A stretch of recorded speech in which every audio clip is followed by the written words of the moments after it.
The announcement that sent shockwaves through the gaming community, Knight Silksong, has finally a release date, September 4th, 2025, after 6 years of waiting and endless clown memes from the community. Not only did we get the date, but people actually got to play it at Gamescom. Both Nintendo and Xbox had demo stations, and the early impressions are saying it lives up to the hype. The game follows Hornet instead of the Knight, and apparently the combat is more aggressive and acrobatic. People who played it said it feels like a natural evolution, familiar but with enough new mechanics to feel fresh. What's wild is how the community reacted. There's this whole thing where Silksong fans have been posting fake announcements for years, and when the real one dropped, half the community couldn't believe it was actually happening. Have you been following the Silksong saga? Because the community has been through some serious emotional ups and downs. The daily update videos, the clown makeup jokes, it became this whole phenomena. The game's going to be on Game Pass day one, which is huge for people who want to try it without committing to a full purchase. Now, World of Warcraft is finally getting player housing, and not just getting it, but you could actually play it at Gamescom for the first time ever. This is coming with the Midnight expansion, and according to the developers, it's going to be a robust system with extensive customization tools. Players will be able to build and decorate their own spaces with items earned through various gameplay activities. The housing system includes a housing chest where you can track all your collected decor items. You'll be able to earn decorations from raids, quests, crafting, achievements, and other content throughout the game. There's also a progression system called Neighborhood Favor that lets you level up your home to unlock new rooms, additional floors, and more customization options, including die systems. What makes this significant is Blizzard's commitment to the feature. The developers stated that housing will be supported with every major patch and future expansion. It's becoming a core part of the game rather than a side feature. The technical implementation has been challenging according to the design team. They mentioned that the housing creates performance and accessibility concerns because it's completely different from existing zones and content type that World of Warcraft has had before. If you pre-order the Midnight expansion, you'll get early access to the housing system during the pre-patch, which is scheduled for toward the end of this year. So players won't have to wait for the full expansion launch to start building. Have any of you been waiting for WoW housing?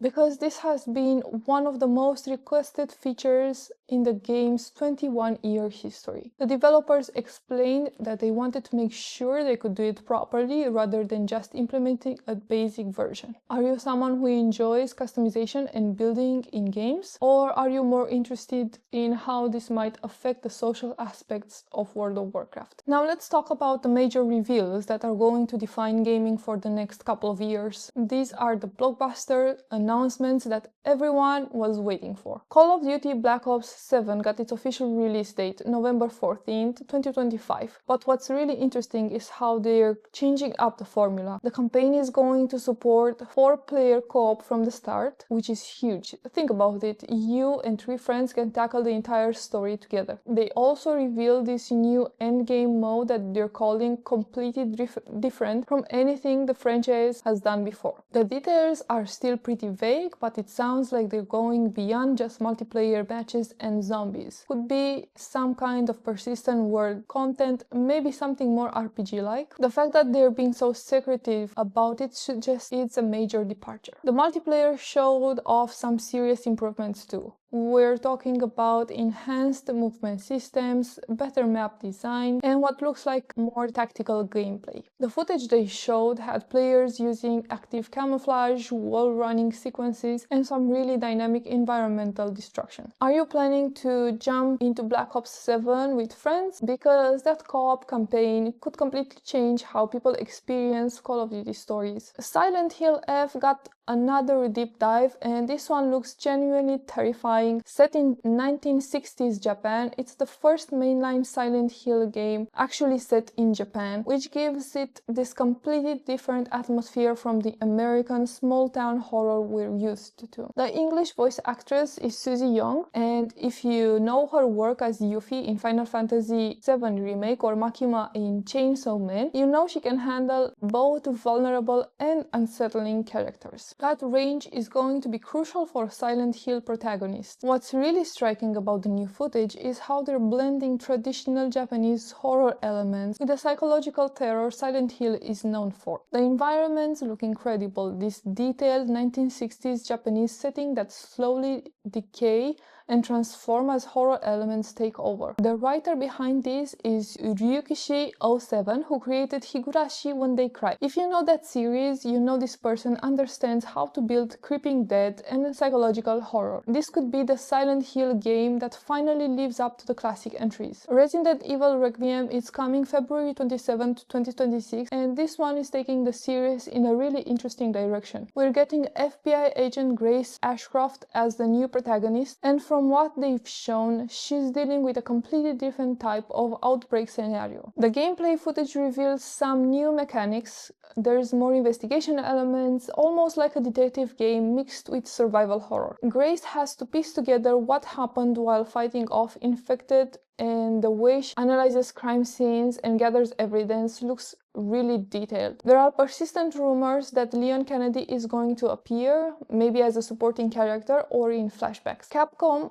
hasn't confirmed it, but there were some hints in the trailer that longtime fans picked up on. Either way, this looks like it's expanding the RE universe in a meaningful way. The production values look incredible too. Capcom's Resident Evil engine continues to produce some of the best looking horror games ever made, and Requiem seems to be pushing it even further. Which Resident Evil games have you played? Because this one seems like it could be accessible to newcomers while still having plenty for longtime fans. Ninja Gaiden 4 finally got its big reveal after years of speculations. October 21st release date, and Team Ninja is promising a return to the series' roots while adding modern elements. The demo that people played at Gamescom apparently feels exactly like you'd want a new Ninja Gaiden to feel: incredibly fast, brutally difficult, and satisfying when you master the combat. They're bringing back Ryu Hayabusa, and there's also a new protagonist whose identity they're keeping secret. What's interesting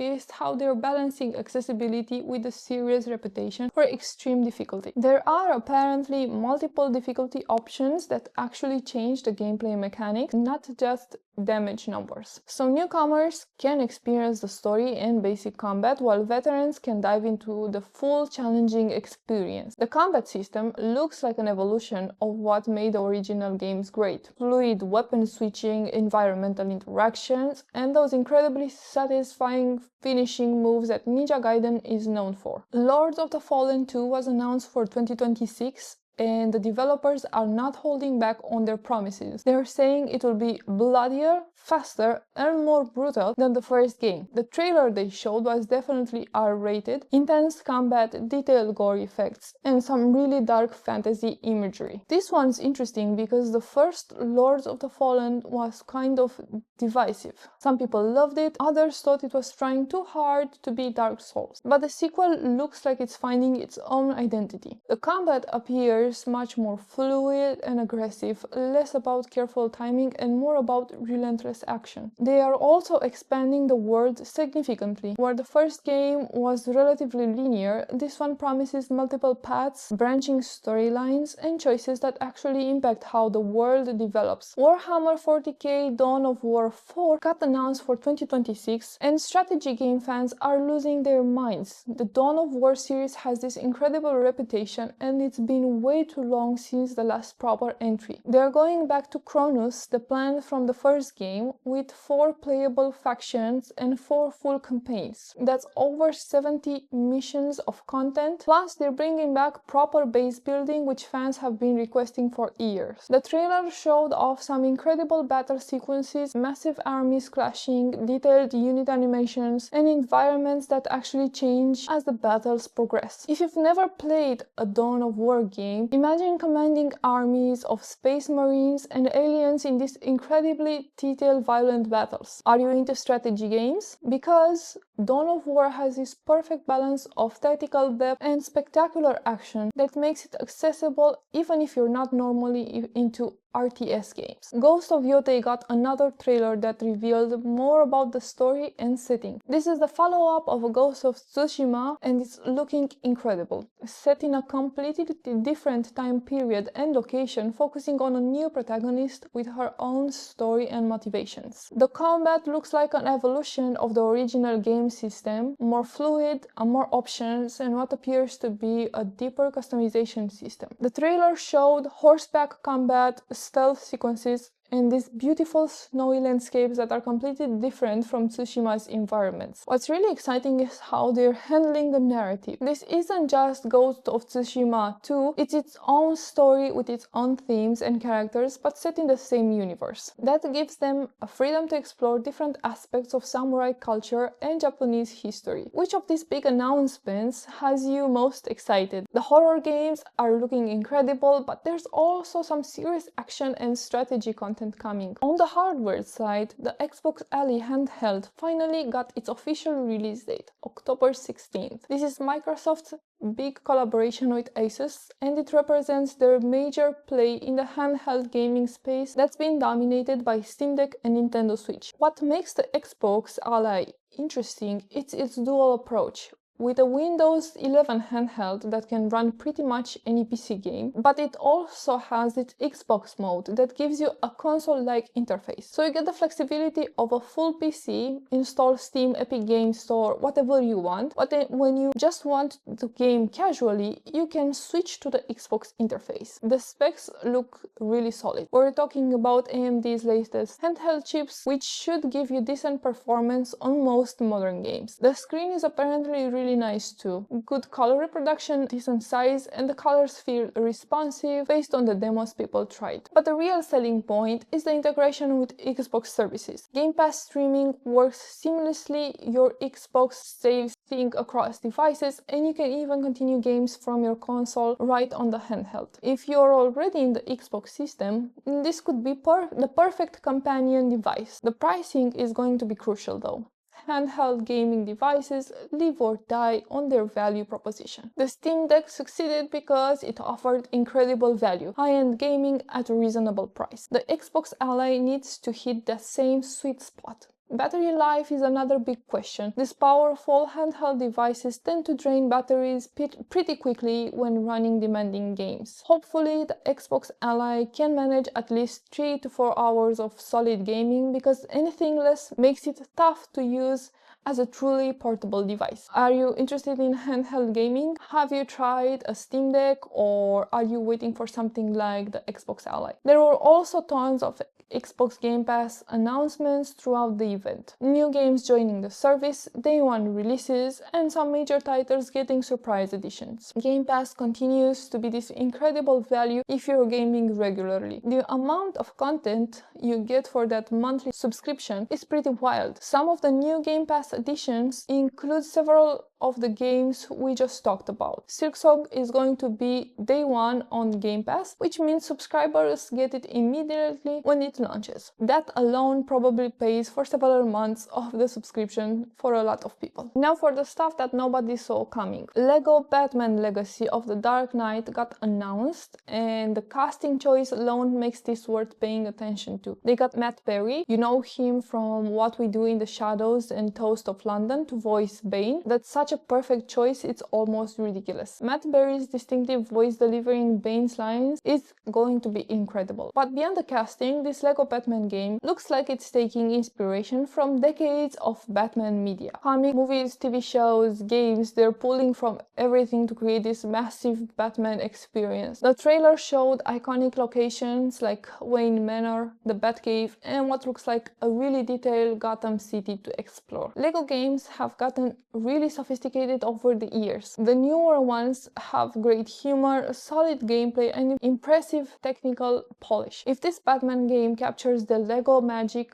while celebrating Batman's entire legacy, it could be something special. Monster Hunter Wilds is getting a Final Fantasy XIV crossover, and these collaborations always produce the most entertaining content. We're talking about chocobos running around in Monster Hunter, which is exactly as awesome as it sounds. But it goes both ways. Final Fantasy XIV is getting Monster Hunter content too. Players will be able to fight, which is Monster Hunter Wilds' flagship monster. Plus, there are Calico companions and what looks like rideable sacred creatures. These crossovers work because both games have such strong distinctive aesthetics that blend together in unexpected ways. If you've played Monster Hunter World, you might remember the behemoth fight from Final Fantasy. That was incredible. This collaboration looks like it's going to be even bigger. Fallout Season 2 got a proper trailer with a December 17 release date, and they're bringing Mr. House from New Vegas into the show. Justin Theroux, sorry if I pronounce that